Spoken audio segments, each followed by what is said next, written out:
Dear Diary, today has me reflecting on a multitude of thoughts and emotions that my own mind can barely comprehend. My relationship with Nickolas has been an emotional roller coaster, to say the least. We've been together for 5 years now, and I can admit the last 2 years have been emotionally draining for me. In the beginning, our connection was so surreal that it made me question if I had ever known love at all before Nick. I can actually pinpoint the moment in our relationship where our bond started to unravel. It was on our 3rd-year anniversary. We were having dinner at one of our favorite restaurants when I brought up the topic of marriage. I needed to know what his views on marriage were. I asked many questions. The more questions I asked, the more noticeably uncomfortable he became. I was truly perplexed by his reaction and how he seemed to dance around the subject matter, saying just enough words to fill up space and time without really saying anything at all. I do remember him stating that he wanted to marry me. He said he knew for a fact the moment he laid eyes on me that God told him that I was his wife. But when it came to when we were getting married, his answer was so vague that it hardly registered as an answer at all. I remember staying awake late that night, trying to analyze his reaction, his words, trying to come to terms with their meaning, while simultaneously trying to put my own feelings into perspective. That would be the first of many nights where his words and actions kept me awake.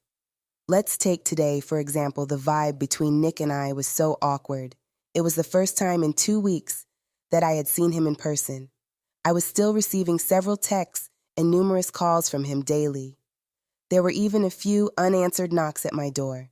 I just needed some time to contemplate my next move, to figure out what our next conversation would be. I brought up the topic of marriage to Nick 3 years ago. We have been together for 5 years at this point. I am now growing exceedingly tired of his lightweight answers and worthless excuses. Our last date night really took a toll on our relationship. Let me explain why. That morning started off as usual. I was awakened by his morning text at exactly 8:15 a.m., the same time he texted me every morning and night. The time signified my date of birth, August 15th.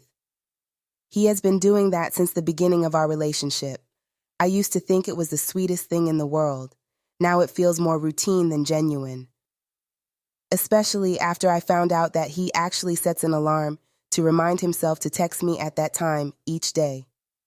Nick called me about an hour later, after his good morning text, and asked if I was ready for our date night that night. He apologized for having to cancel our last 3 date nights and reschedule so many before that. He said he wanted to make up for a lot of things that night. I was excited because that date night just so happened to fall on Valentine's Day. I guess he finally remembered. I'm usually the one that has to remind him of things like that. He must have something big planned, and I didn't want to ruin the moment by pointing out how he finally remembered. I wanted to see this thing play out, so I agreed to be ready by 7 p.m. Throughout that day, I thought about how Nick said he wanted to make up for a lot of things that night, so my mind instantly replayed the last 6 months. I agreed he did have a lot to make up for. There were several canceled plans, him sleeping in more than usual and too tired to do our weekly date night, him claiming to be working double shifts more often than not. When I asked why he was working so much, he claimed he was just trying to make more money and get his credit straight. I even remember accusing him of cheating during one of our heated arguments. It just seemed as if we were spending less and less time together. It seemed every since the topic of marriage was brought up, things between us were never the same. I was sure he must have noticed the downfall of our relationship these past couple of years. What if this was the day he decided to pop the big question? Get us back on track so we could both feel we had a real future together. What better date than Valentine's Day? After work that day, I took a hot shower and pulled out that little black dress, the one I was saving for just such an occasion. I finished my hair and makeup at approximately 6:15 p.m., anticipating Nick's arrival at 7 p.m. But of course, he didn't arrive until 2 calls, 3 texts, and a threat on his life later, at exactly 8:15 p.m. 8:15 p.m. What were the odds? I figured I would cut him some slack. Besides, maybe it was part of his surprise for me tonight, so I decided to take a deep breath and let it go.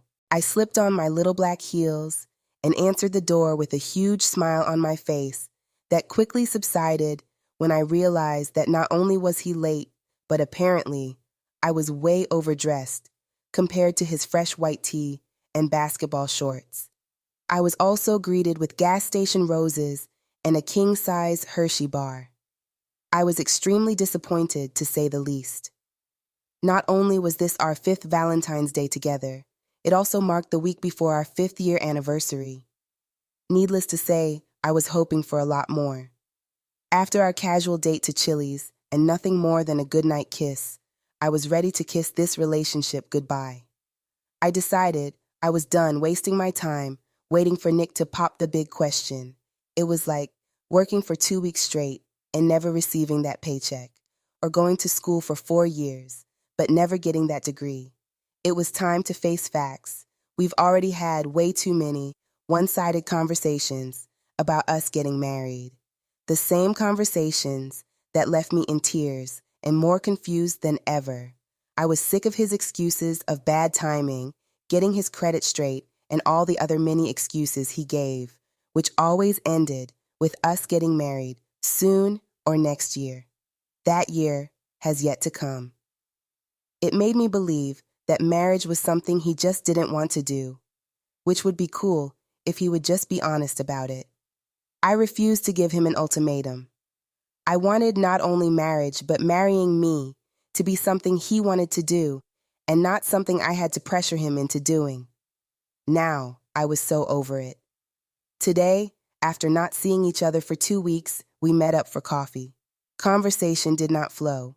We were both holding back things that needed to be said. The meetup was short because we both needed to get back to work, so we decided on dinner that night.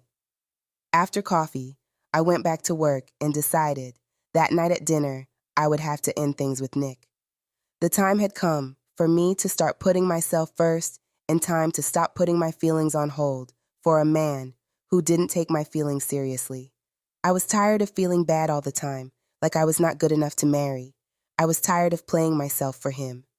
I was the prize, and if he couldn't see that, then I was absolutely sure someone else would. I wanted to be someone's hell, yes, not someone maybe or maybe later, and if marriage wasn't what Nick wanted, then I would find someone else who did. I was tired of my blessings being blocked by someone who got a kick out of wasting my time and giving me just enough hope to stick around. So diary tonight is the night. Always, Ari.